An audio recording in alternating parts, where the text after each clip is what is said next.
My love for bikes started off from a very young age when my dad, who was riding motorbikes for a living, he used to race them, and it's just moved on until the point where I was so keen. I did my motorcycle course and training, which obviously I passed. I had a Kawasaki 600 and I loved that. Then I had a Kawasaki 900, which I also loved, which is a bit quicker. Then after that I had two Yamaha R1s, and it was the second R1 I had my accident on.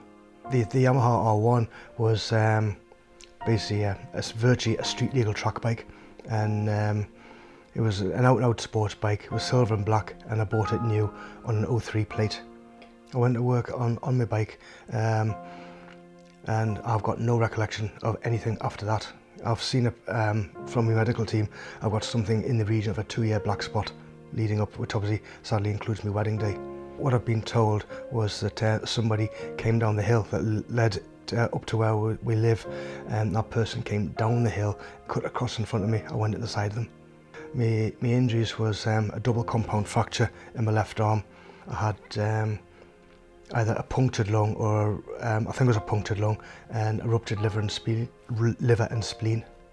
I was in a coma, I think, for 5 or 6 weeks, and I was on life support.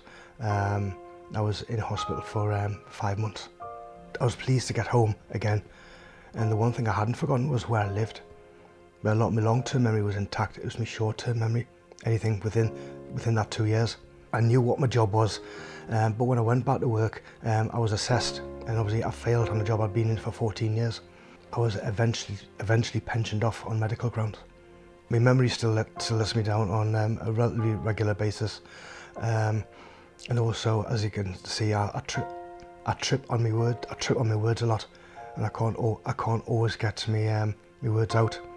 I would be absolutely mortified if anybody went through what I've gone through in the last few years, because if I'm in a position where I could stop it or give them advice, and maybe some of them take that advice and enjoy their biking, brilliant.